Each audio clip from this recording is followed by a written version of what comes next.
Praise the lord.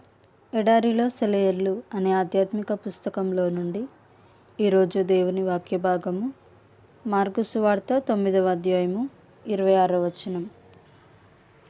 అప్పుడు అది అపవిత్రాత్మ కేక వేసి వానినెంతో విలవిల్లాడించి వదిలిపోయెను. ఆమేన్.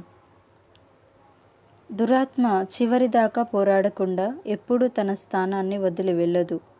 మనం కూడా సరదాగా కాలక్షేపం చేయటం మూలాన ఎలాంటి ఆత్మీయమైన మేలును పొందలేము. కానీ యుద్ధరంగంలో నిలిచి పోరాడితేనే మనకు రావలసిన దాన్ని దక్కించుకోగలము. ఆత్మీయంగా కూడా ఇదే వర్తిస్తుంది. ఆత్మీయ స్వాతంత్ర్యాన్ని ఆశించిన ప్రతి విషయంలోనూ రక్తాన్ని కార్చవలసి ఉంది.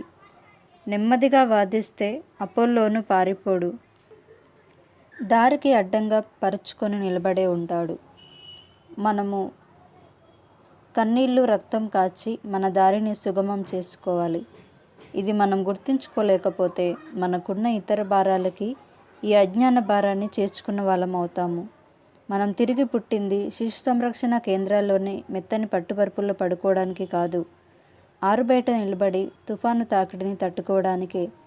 దాని బీభత్సంలో నుంచి మన శక్తిని జరుపుకోవడానికే. ఘోర శ్రమల ద్వారా దేవుని రాజ్యంలో ప్రవేశించాలి. చెరసాల, ఖడ్గం, అగ్నిగుండం అన్నిటికీ ఎదురు నిలిచిన మన తండ్రుల విశ్వాసం. ఈ మాటలు వింటే మనకెంత గర్వం. మన తండ్రుల విశ్వాసం పరిశుద్ధ విశ్వాసం. దానికి వారసులమవుదాం. చీకటి కొట్టుల్లో గొలుసులతో కట్టారు.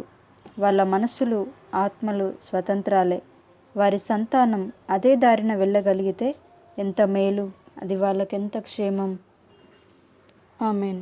ఇలాంటి మరిన్ని ఆధ్యాత్మిక విషయాల కొరకు మా ఛానల్ని సబ్స్క్రైబ్ చేసుకోండి. వీడియో నచ్చితే లైక్ చేయండి, షేర్ చేయండి. God bless you. Thank you for watching.